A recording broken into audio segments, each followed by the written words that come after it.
Thank you, Father Kelly. Reverend Fathers, Mr. and Mrs. Lavore, honored guests, Vianney visitors, and my brothers. I first met Father Matthew Weering after his first Mass. He was just ordained. As my future diocesan brother and I were leaving the Mass to go and get into the car, he beckoned us over and he said, come over, and then proceeded very excitedly to give us his first blessing that we didn't ask for, but that's okay. I don't remember what he said, but I do remember the heart that said it. My next encounter was at my high school, where I was a senior, and he was the newly associate pastor and the part-time religion teacher, however, not for me. We met several times over that year, one-on-one meetings, and I was already set on seminary. I was set on seminary junior year, and so I didn't really have much to talk about except for how excited I was about going to seminary. So we decided to talk on prayer. I didn't always understand what he was talking about. Something about pirates and the pirate's prayer and how pirates pray and "arr" or something like that. And I admit that I didn't receive much out of these meetings, as I was like a lion trying to feast on an ostrich egg.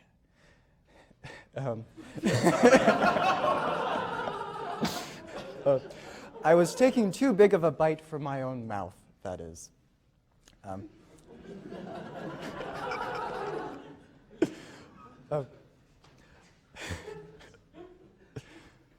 But when Father performed the sacraments, particularly the sacrifice of the Mass, that is when his heart shone.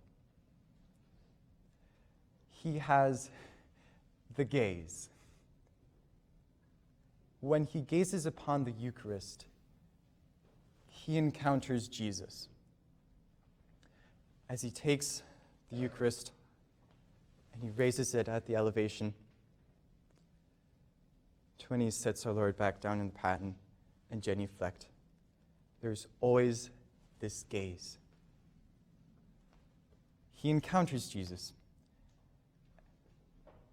He devotedly gazes intimately at Jesus.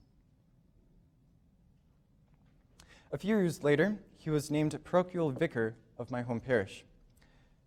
He continued his loving gaze, and this is several years afterwards, so he kept up, his affection for Jesus, which takes a lot in a relationship. It really does. And not only that, but he invited us to join in it.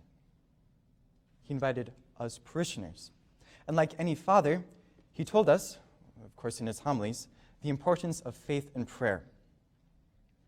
And every time that he was about to say something profound, as he normally did, he would give a little excited laugh like this and say something so profound that it affected you immediately. It was like God touched you physically. He touched your heart through his words.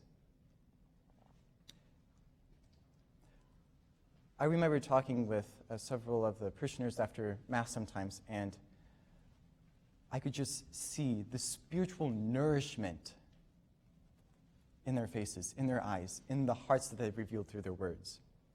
Father Matt was spiritually nourishing us, and we were hungry, and he just kept feeding it. He helped us see that God is a person, an actual person, that Jesus is imminently present to us in our lives, and especially in our hearts, and that Jesus wants to be there. He wants to meet us there. Now, any priest could say that. I could say that. But when Father Matt says it, he himself shows it. He has Jesus in his heart. And he, Father Matt, wants Jesus in his heart. He wants him there. Now, Father Matt serves as vocation director for the Diocese of New Ulm. I know, right? And he has already graced us with his fatherly love. Okay, John, what do you mean by that? He has sought and seeks out each of us guys, each of us seminarians from New Ulm. He's not afraid to meet us where we're at, not afraid to remain with us through our wounds and our imperfections. In fact, he has especially sought me out in these areas, helping me not be afraid of myself in these areas, but most importantly, he has brought my gaze to match that of the Father's.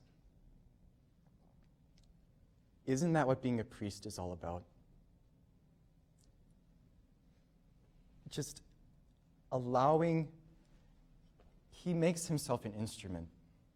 He makes himself a willing bridge in between me and God. He leads me to those places and says, "Oh, look, John, God's already there. Let God love you." How much Father Matt's love and his heart is like that of Jesus. How much they are unified. My brothers, I hope that I've led you to an encounter with my priest hero, because he has led me to a deeper encounter with the triune God. He has been Christ to me. Praise be Jesus Christ. Now